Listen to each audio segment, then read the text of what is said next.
प्रभु तरु तर कपिडार परते किए आप समान, तुलसी कहु न राम से साहिब सील निधान।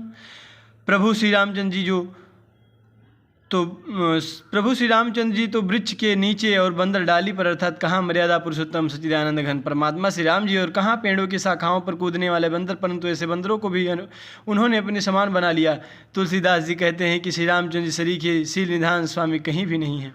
राम निकाई रावरी हैं सबहीं को नीक, जो यह साची हैं सदा तोनी को तुलसीक।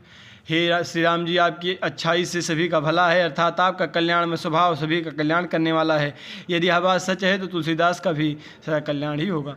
यही विधि निज गुण दोष कहीं सब ही बहुर सिरुनाई, बरनौ रघुबर विधत जसुनि कलि कलुष नसाई।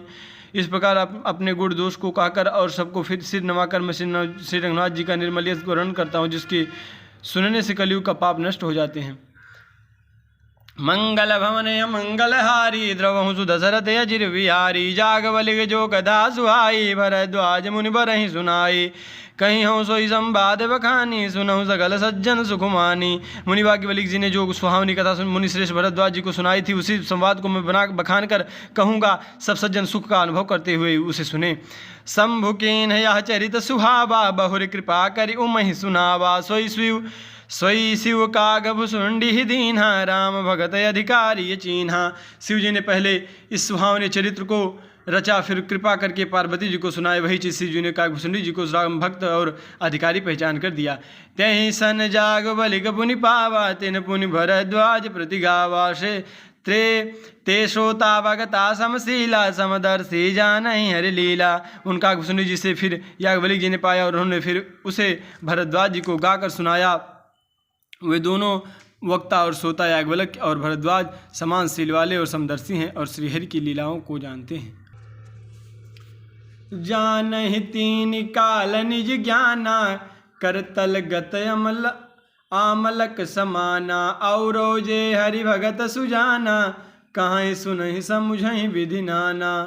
वे अपने ज्ञान से तीनों कालों की बातों को हथेली पर रखे हुए आंवले के समान प्रत्यक्ष जानते हैं, और भी जो सुजान भगवान की लीलाओं का रहस्य जानने वाले हरिभक्त हैं, वे इस चरित्र को नाना प्रकार से कहते सुनते और समझते हैं। मंगल भवन मंगल हारी, द्रवहु सुदशरथ अजिर विहारी। मैं पुन निज गुर सन सुनी कथा, सो कर खेत समुझी नहीं तति बालपन, तब यति रहूं अचेत। फिर वही कथा मैंने वाराह क्षेत्र में अपने गुरुजी से सुनी, परंतु उस समय में लड़कपन के कारण बहुत बेसमझ था, इसलिए उसको उस प्रकार अच्छी तरह समझा नहीं।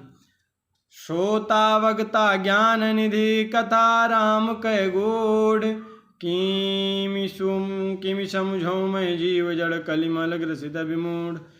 श्री राम जी की गूढ़ कथा के वक्ता कहने वाले और श्रोता सुनने वाले दोनों ज्ञान के खजाने पूरे ज्ञानी होते हैं। मैं कलयुग के पापों से ग्रसा हुआ महामूढ़ जड़ जीव भला उसको कैसे समझ सकता था। मंगल भवन मंगल हारी, द्रवहु सुदशरथ अजिर विहारी। तदपि कहीं गुर बारहि बारा, समुझ परि कछुमति अनुसारा। भाषा बद्ध कर अभिमय सोई, मोरे मन प्रबोध जहि होई। तो भी गुरु जी ने जब बार बार कथा कही, तब बुद्धि के अनुसार कुछ समझ में आई। वही अब मेरे द्वारा भाषा में रची जाएगी, जिससे मेरे मन को संतोष हो। जस कछु बुद्धि विवेक बल मेरे, तस कहीं हो ही हरि के प्रेरे। निज संदेह मोह भ्रम हरनी, करऊँ कथा भव सरिता तरनी। जैसा कुछ मुझ में बुद्धि और विवेक बल है, मैं हृदय में हरि की प्रेरणा से उसी के अनुसार कहूँगा। मैं अपने संदेह अज्ञान और भ्रम को हरने वाली कथा रचता हूँ, जो संसार रूपी नदी के पार करने के लिए नाव है। जय सिया राम।